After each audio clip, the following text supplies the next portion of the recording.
తెలంగాణలో బీజేపీ అధికారంలోకి రావడం సాధ్యమా? అంటే అవుననే సమాధానం బలంగా వినిపిస్తా ఉంది. ఎందుకంటే అంతర్గత విభేదాలతోని బీజేపీ ముఖ్యంగా తెలంగాణ బీజేపీ నాయకులు చాలా వరకు ఉండేది. కానీ ఇప్పుడు అధిష్టానం తెలంగాణ పైన ఫోకస్ చేసిన కాంచెలి ఎక్కడైతే అంతర్గత విభేదాలైతే ఉన్నాయో, ఏ నాయకుల మధ్య అయితే విభేదాలైతే ఉన్నాయో వాళ్ళనందరిని కూడా ఏకం చేస్తూ తెలంగాణ నాయకులమంతా ఒకటే ఏకతాటిలో ఉన్నాము, మేమందరం కలిసే ఉన్నామని చెప్పే విధంగా ఇటు ముందుకైతే ప్రణాళికతో వెళ్తున్న పరిస్థితి కనబడతా ఉంది.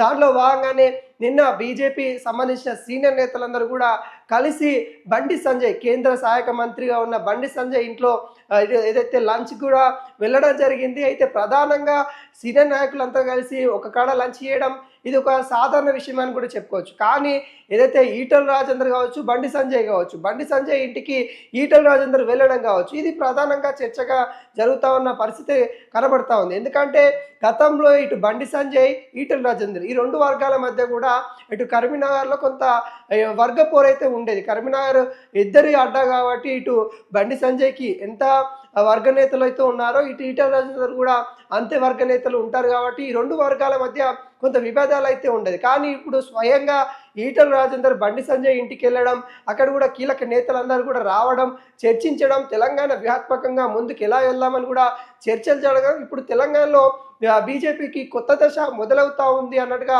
ఇటు బీజేపీ వర్గాలు అయితే చర్చిస్తూ ఉన్న పరిస్థితి కనబడతా ఉంది. అయితే వాళ్ళందరి లక్ష్యం కూడా ఒకటే లెక్క కనిపిస్తూ ఉంది. వచ్చే ఎన్నికలలో బీజేపీని అధికారంలోకి ఉంచడమే వారి యొక్క లక్ష్యంగా ఇటు ముందుకెళ్తా ఉన్నట్టుగా తెలుస్తూ ఉంది. వైనాట్ బీజేపీ అన్నట్టుగా తెలంగాణలో చెప్పుకుంటున్న పరిస్థితి కనబడతా ఉంది. ఒకసారి ఇటు కాంగ్రెస్ కూడా అధికారంలోకి రావడానికి అవకాశం ఇచ్చారు. 2 సార్లు అప్పుడు టీఆర్ఎస్, తర్వాత ఇప్పుడున్న బీఆర్ఎస్ కూడా అప్పుడు అవకాశం ఇచ్చారు.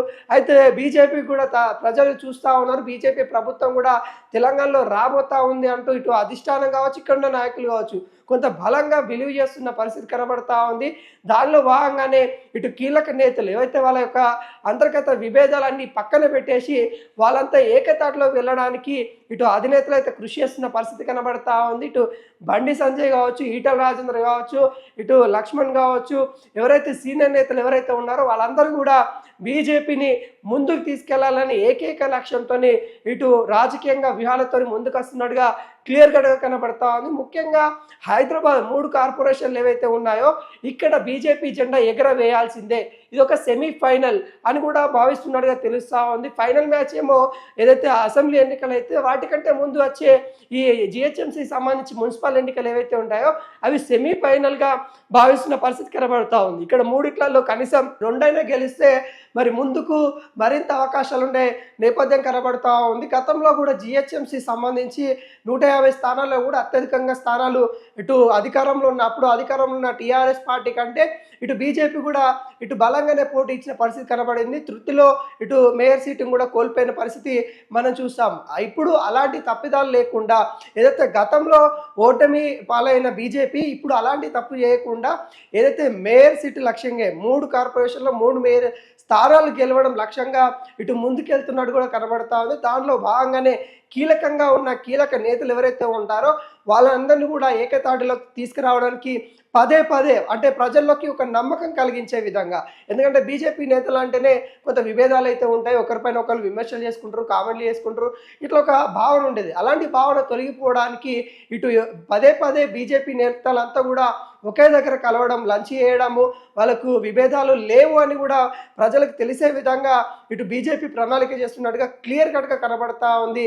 దాని గల కారణం ఏంటి అని కూడా ఒకసారి మనం ప్రశ్నించుకున్నట్లయితే ముమ్మాటికి బీజేపీ అధిష్టానం తెలంగాణ పైన ఫోకస్ చేయడము, ఎప్పటికప్పుడు ఇక్కడ ఏం జరుగుతూ ఉంది, నేతల మధ్య ఏం జరుగుతూ ఉంది, నేతల మధ్య ఎవరెవరి మధ్య విభేదాలు అయితే ఉన్నాయి వాటన్నిటిని కూడా ఎప్పటికప్పుడు అధిష్టానం తెలంగాణ బీజేపీ పైన గట్టి ఫోకస్తో ఉన్నదని అనేది క్లియర్ కట్గా కనబడతా ఉంది. తెలంగాణలో అధికారంలోకి రావడమే లక్ష్యంగా ఇటు ముందుకెళ్తా ఉన్న పరిస్థితి కనబడతా ఉంది. ఈ నేపథ్యంలో మరి బీజేపీ నేతలంతా కూడా ఒకే దాటిలో నడుస్తూ ఉన్నారు. అందరూ కూడా మరి కలిసి నలవడమేందనే ఉద్దేశంతో బీజేపీ ఉన్నట్టుగా తెలుస్తూ ఉంది. మరి చూడాలి బీజేపీ మరి ఒక లక్ష్యం ఛేదిస్తుందా లేదా అని కూడా వచ్చే ఎన్నికల వరకు అయితే వేచి చేయాల్సిన పరిస్థితి నెలకొంది. తెలంగాణలో బీజేపీ అధికారంలోకి రావడం సాధ్యమా అంటే అవుననే సమాధానం బలంగా వినిపిస్తా ఉంది.